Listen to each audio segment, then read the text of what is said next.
¿Cómo le va? Esta es la dosis diaria. Yo soy Manuel Yáñez y me da un enorme placer que nos acompañe a conocer y analizar lo que está sucediendo en el planeta Tierra. Hoy, martes 1 de octubre del 2024, inicia el sexenio de la doctora Claudia Sheinbaum Pardo. Será la ceremonia de investidura en el Congreso. Se va Andrés Manuel López Obrador, le entrega la banda presidencial a Claudia Sheinbaum. Estará aquí Jaime García, analista y consultor político de primer nivel, con quien vamos a platicar de este tema. Empezamos.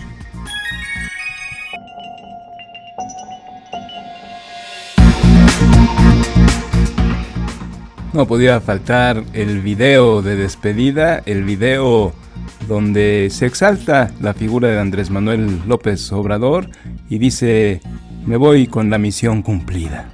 ¿Usted qué opina? Nos inspiramos en los héroes de los mártires. Así comenzamos, trabajando en las comunidades indígenas. Así me formé.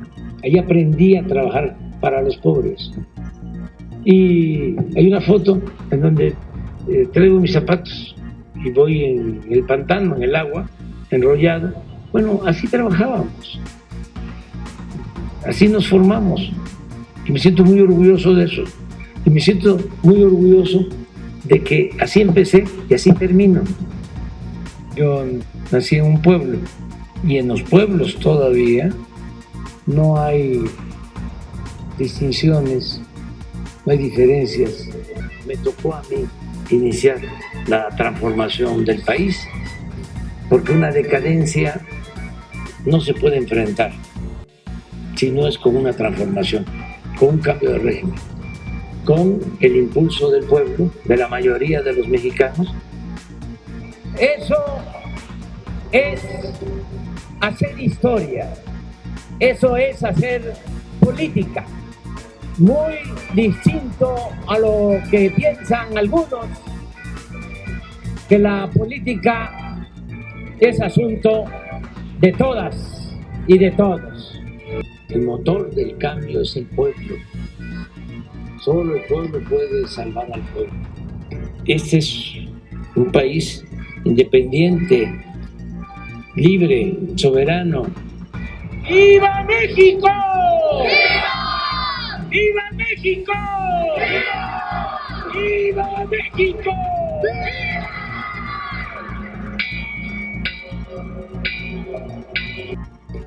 Me dediqué a servir al pueblo y lo hice con mucho amor.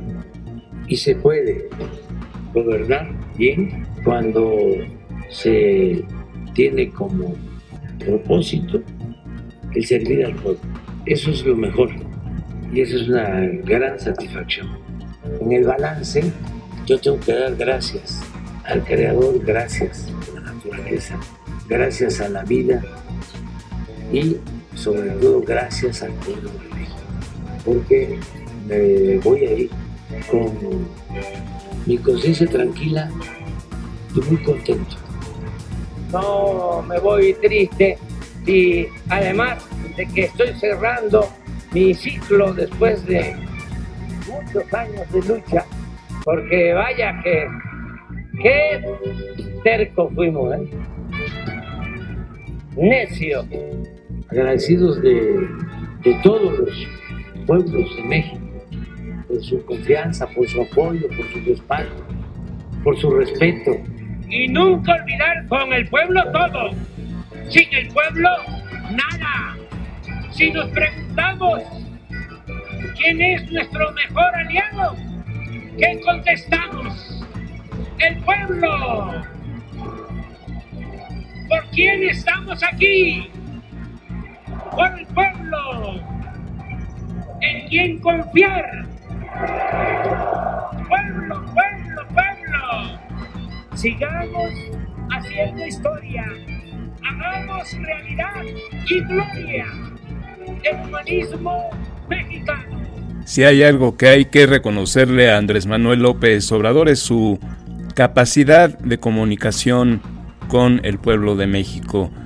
Nada se habló de Ayotzinapa, nada se habló de los más de 198,000 muertes violentas en el país durante su sexenio, de los más de 800,000 muertos por COVID, de los 80,000 desaparecidos, del déficit fiscal de 2 billones de pesos, de la deuda pública que se duplicó, llegó a los 16 billones. Ese no es tema de la despedida de Andrés Manuel López Obrador, y eso hay que reconocerlo. Se va con una aprobación superior al 68%. Esto es impresionante. Nelson Mandela se fue con el 81%. Luis Inácio Lula da Silva en Brasil se fue también con el 83% de aprobación cuando dejó el poder. ¿Qué pasó después? Ese es el reto de Claudia Sheinbaum. El Partido del Trabajo en Brasil de Luis Inácio Lula da Silva se desplomó.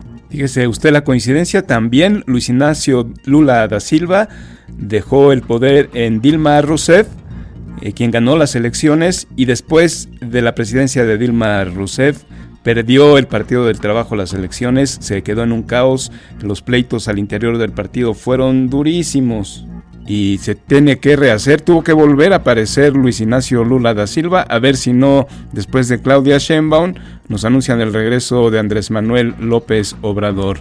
Por lo pronto, se acaba un sexenio, una era, 50 años en la política de Andrés Manuel López Obrador, los pasados 18 siempre en las primeras planas de los diarios, en las primeras noticias en los medios de comunicación. Ahora dice que ya no se va, que va a extrañar Tlalpan, que mejor se queda un rato más en la Ciudad de México. Vamos a ver cómo se deslinda o no Claudia Sheinbaum en el inicio de su gobierno. Por lo pronto, hoy es el primer día, a las 11 será la entrega de la banda presidencial y está programado a las 4 de la tarde un magno evento en el Zócalo capitalino. Y a partir de hoy y cada sexenio es un día festivo, así es de que usted suba las piernitas, tómese un café, la dosis diaria. Yo estaré al pendiente para mañana platicarle todo lo que sucede en este día histórico en el que llega una mujer a la presidencia de la República, la doctora Claudia Sheinbaum Pardo, y se va aparentemente Andrés Manuel López Obrador, uno de los presidentes de mayor popularidad en la historia de nuestro país.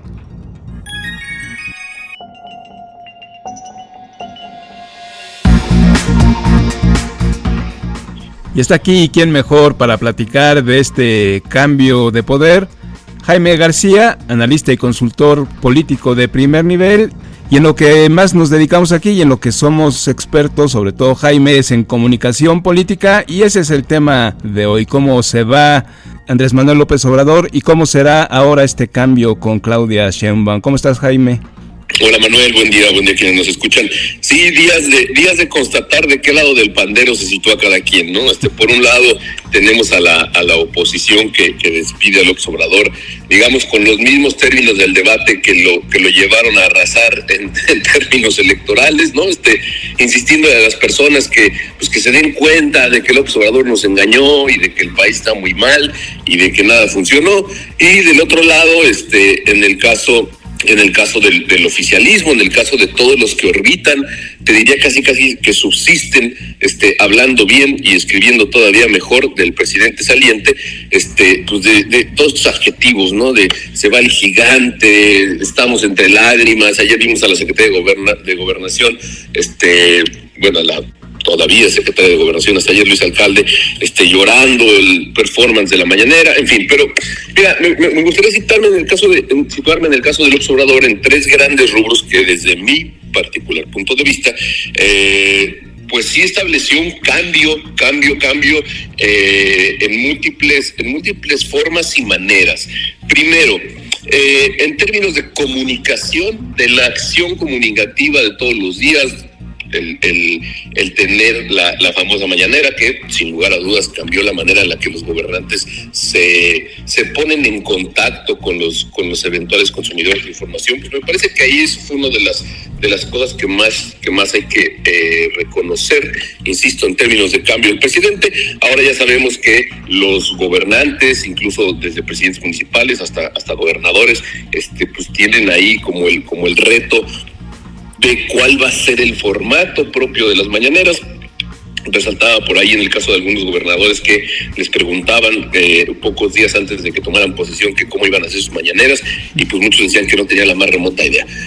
¿Por qué? Pues porque todos los días sabíamos que en el caso de los medios, que ahí estaba la nota, en el caso de los políticos, que ahí estaba la agenda, y en el caso de los consumidores de información, que ahí nos iban a poner algunas cosas que nos iban a gustar y otras que no tanto. Desde la mañana se gestionó la parte de la pandemia por COVID-19, que hoy nos parecería ya muy lejana, pero me parece que habría que situarla en su justa dimensión de lo desconocido, un gobierno que se enfrentó a lo desconocido, a no tener cómo gestionar, a no tener cómo abordar un mal desconocido para la humanidad. Eso hay que tenerlo bien clarito, me parece. La otra cuestión que creo que López Obrador ganó y ganó, pues sí, para emplear un término, ganó por nocaut, fue en cómo distribuyó el presupuesto a los hogares pobres. ¿Por qué digo esto? Pues porque más allá de con lo que cada cual se quiera pelear, de si está bien, mal o regular, darle una transferencia monetaria directa por condiciones de pobreza a algún estrato de la población, es incontrovertible que para millones de personas ese fue el verdadero cambio en el sexenio. ¿Por qué? Pues porque antes existían muchos términos. A mí me gusta siempre explicarlo de la siguiente manera. Hay una entrevista con Carmen Aristegui en donde José Antonio Meade, como secretario de Hacienda, justificó el alza, el incremento, el famoso gasolinazo, como algo que iba a beneficiar a nuestros hijos. Y entonces de pronto uno dice, o como decía, como bien relataba Carlos Monsiváis, ¿no? O ya pasó, o no estoy entendiendo lo que está pasando, o ya pasó lo que estaba entendiendo.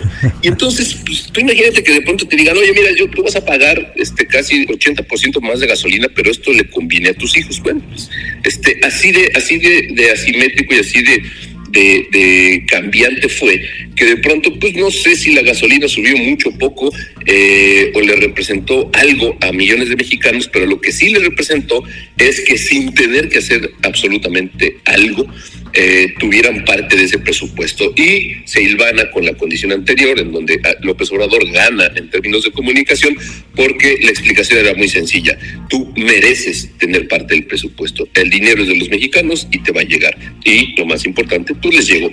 Y el tercer punto en donde López Obrador, insisto, gana por nocaut, es en las elecciones. Es decir, más allá de las historias que cada quien se quiera contar respecto al desempeño de los políticos al interior de los partidos, ¿no? Había algunos comunicadores y articulistas que le atribuían alguna suerte de logro a Mario Delgado en el hecho de ganar elecciones desde Morena. Pues la verdad es que cuando ya vas a fondo a las elecciones, y cuando vas a fondo a la pulsión de los electores, y cuando revisas algunas encuestas, y cuando tienes acceso a cierta información, constatas que a la gente le importa muy poco cómo se llame el candidato. Lo que vale, lo que basta y lo que sobra para votar por Morena es que los haya puesto López Obrador. Y de ello tuvimos muchos ejemplos. ¿Cuáles podrían ser esos ejemplos de manera general, para no ahondar en los nombres? Pues todos aquellos políticos conversos que durante muchos años combatieron al PRD, a la izquierda, al mismo López Obrador, y de pronto pues cambiaban de bandera, se situaban como morenistas y ganaban. ¿Por qué? Por el trabajo que tenían en la comunidad, por la cercanía que tenían con las personas, no simple y sencillamente porque los había palomeado el presidente. Entonces ahí están esos tres grandes rubros que me parece que, más allá de todo lo que queda pendiente y más allá de todo lo que en lo que López Obrador pues no pudo, la verdad es que no pudo, y el gran asterisco sigue siendo el caso Ayotzinapa, pero me parece que en esos tres grandes aristas: comunicación, distribución del presupuesto a los hogares pobres y la capacidad para ganar elecciones, López Obrador, sin lugar a dudas, sitúa un cambio en la manera en la que nos comunicamos los mexicanos, los políticos con los mexicanos, y también los políticos entre políticos. Cambios, y además con éxito, usando metáfora también de deportes, pero del béisbol. Ganó por blanqueada, no perdió una sola el presidente, como tú dices, solo con señalar a los ungidos, ellos iban a ganar porque los tocaba el dedo divino del presidente. El control de la agenda política indudablemente es lo que hay que resaltar. Ahora todos querrán hacer sus mañaneras, como dijiste. Incluso Claudia Sheinbaum como que le quería dar la vuelta y le daba la vuelta, pero al final de cuentas dijo, pues yo también voy a tener mañaneras. Vamos a ver cómo se da la comunicación, porque este carisma político que tiene el presidente, el expresidente ya a partir de hoy, no creo que lo tenga, no lo tiene, no lo ha demostrado Claudia Sheinbaum. Así que, ¿cómo ves? ¿Cómo le va a tocar la comunicación a ella? Me parece que el primer punto con Claudia Sheinbaum es la diferencia de condiciones en las que llega a la presidencia. Hemos hablado muchas veces de lo terso de la transición, no podría ser de otra manera, pero también creo que tendrá una gran inercia, y tendrá una gran inercia que, pues por lo menos hoy, sabe colocar a su favor en términos de no tener un gran sobresalto en esta transición. Porque recordarás que hace un par de semanas, hace una semana, hablábamos de cómo se iban o cuál era el marco en el cual se iban algunos presidentes inmediatos anteriores a López Obrador. Y entonces, pues recordarás que Salinas dejó todo con alfileres, Zedillo dejó todo privatizado, Vicente Fox llevó a los headhunters al gobierno, ¿no? Te recordarás que, ¿y quién puede ser secretario? Pues quien sea, vamos a tener un esquema empresarial de headhunters para ver quiénes deciden el rumbo de los mexicanos. Bueno, y así nos fue. Después, pues vaya, en el sexenio que le siguió al de Vicente Fox, pues queda poco que decir respecto al nivel de violencia que generó el Estado hacia sus propios pobladores, y en el caso de Peña, pues el marco referencial a Ayotzinapa y el vender el país en pedazos. Bueno, pues eso no le toca a Claudia Sheinbaum. A Claudia Sheinbaum le toca, y lo hablábamos un poco antes de comenzar la llamada, era cómo administrar esta cantidad de adjetivos que se desbordan y que de pronto, insisto, dependiendo del lado del pandero que ocupes, o te molestan o te exacerban, pero pues a Claudia Sheinbaum hoy le toca administrar la expectativa de que un presidente se va con una amplia popularidad, una alta popularidad. Tampoco nada distinto a lo que ha ocurrido con líderes carismáticos, porque de pronto somos tan analíticos como nos dice el periódico del día de hoy, pero pues en el caso de algunos líderes como Mandela o como Evo Morales o como Lula da Silva, pues digamos que el observador se va más o menos en los mismos términos, y pues digamos que no sería menester de este momento analizar lo que después pasó con el Partido del Trabajo en Brasil, y bueno, vaya, ahora le toca, insisto, a Claudia Sheinbaum tener, desde mi punto de vista, tres grandes cosas en las cuales situarse. ¿Cómo ejecutar la mañanera propia? Es indudable que no tendrá los mismos resortes de las mañaneras de Andrés Manuel López Obrador, no por falta de capacidad, simple y sencillamente por inspiración política. La ejecución de Claudia Sheinbaum está en otro lugar, no está en este tete-a-tete, no está en los chistes, no está en poner canciones, está en otro lado. La otra cuestión tiene que ver con qué va a pasar con el partido, en el caso de lo que se anunció en semanas pasadas del relevo generacional y los otros personajes, pues no necesariamente que le compitan a Claudia Sheinbaum en términos de marquesina, pero hay que comenzar a ver si en términos de toma de decisiones al interior del partido, insisto. Y la tercera tendrá que ver con si se anima o no, sin que esto sea limitante o sin que esto sea bueno o malo, a involucrar a otros personajes en la mañanera. Lo que vimos en las mañaneras de Andrés Manuel López Obrador fue el ejercicio puro y duro del contraste, de la confrontación y del contar la verdad propia, del contar los hechos a partir del espacio en la habitación que lo ocupaba. No porque ahora Claudia Sheinbaum vaya a ceder los espacios a opositores o a voces disidentes, pero tal vez se anime a ampliar un poco el abanico. ¿Y cuál sería ampliar un poco ese abanico? Pues hablar de temas que, más allá de que están pendientes o no, sí le representan a la población una preocupación propia.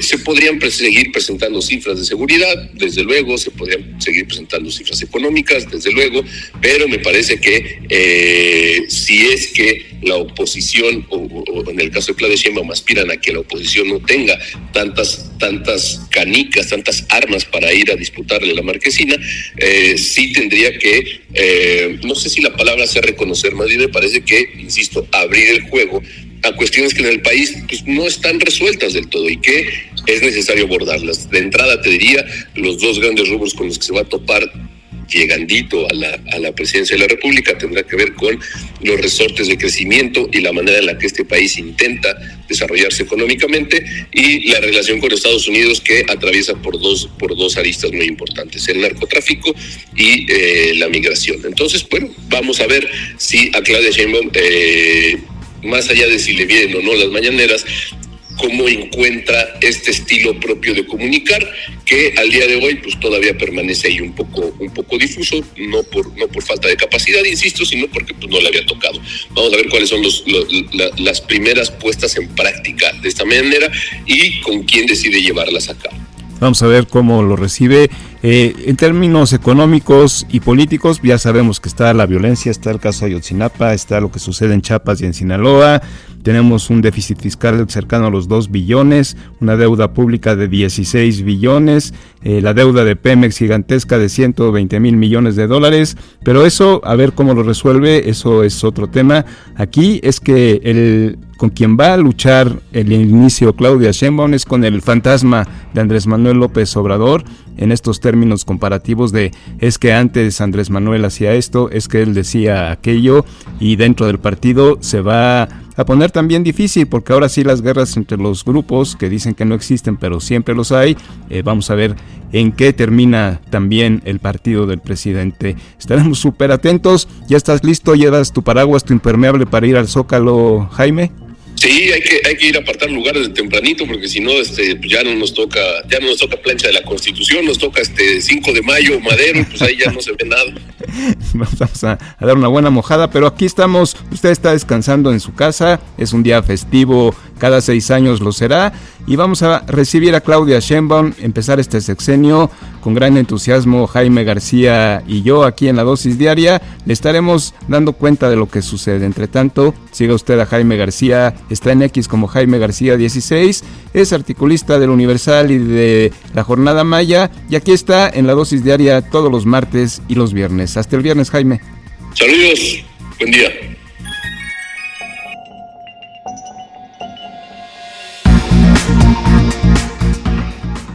Y mientras tanto, siguen sucediendo cosas en el planeta Tierra. Del otro lado del mundo, en esta frontera de Israel con el Líbano, hoy se anuncia que inicia el ataque militar por tierra por parte del ejército israelí, y las tensiones siguen creciendo y el mundo seguimos preocupados de lo que pueda pasar con la escalada de violencia en el Medio Oriente.